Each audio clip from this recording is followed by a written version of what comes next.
తిరుపతి శ్రీ గోవిందరాజస్వామి బ్రహ్మోత్సవాల్లో 6వ రోజు ఉదయం 7 గంటలకు శ్రీ గోవిందరాజస్వామివారు హనుమంత వాహనంపై భక్తులకు అభయమిచ్చారు. భక్తజన బృందాల చెక్క భజనలు, కోలాటాలు, మంగళ వాయిద్యాల నడుమ అత్యంత వైభవంగా జరిగింది. భక్తులు అడుగడుగునా కర్పూర హారతులు సమర్పించి స్వామివారిని దర్శించుకున్నారు. త్రేతాయుగంలో రామభక్తునిగా ప్రసిద్ధిగాంచినవాడు హనుమంతుడు. రాముడు భక్తాగ్రగణ్యుడైన హనుమకు ఆత్మతత్వాన్ని బోధించినట్టు ప్రాచీన వాంగ్మయం నుండి తెలుస్తోంది. బుద్ధి, బలము, యశస్సు, ధైర్యం, నిర్భయత్వం, ఆరోగ్యం, అజాడ్యం, వక్తృత్వం హనుమంతుని స్మరిస్తే లభిస్తాయి. శరణాగతికి ప్రతీకగా స్వామివారు హనుమంత వాహనంపై ఊరేగుతారు. అనంతరం ఉదయం 9:30 నుండి 10:30 వరకు స్వామి అమ్మవార్లకు స్నపన తిరుమంజనం వేడుకగా నిర్వహించారు.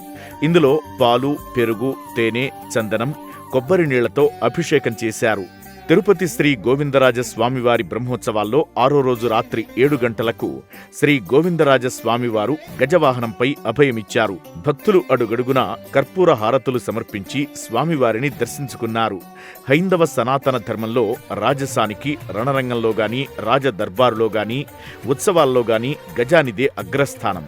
సాక్షాత్తు సిరుల తల్లి లక్ష్మీదేవికి ఇష్టవాహనమైన గజవాహనం స్వామివారికి వాహనంగా విశేష సేవలు అందిస్తోంది. వాహన సేవలో తిరుమల శ్రీ శ్రీ శ్రీ పెద్దజీయర్ స్వామి, శ్రీ శ్రీ శ్రీ చిన్నజీయర్ స్వామి, ఆగమ సలహాదారులు శ్రీ సీతారామాచార్యులు, శ్రీ మోహన రంగాచార్యులు, ఆలయ డిప్యూటీ ఈవో శ్రీమతి శాంతి, సూపరింటెండెంట్ శ్రీ నారాయణ, విశేష సంఖ్యలో భక్తులు పాల్గొన్నారు.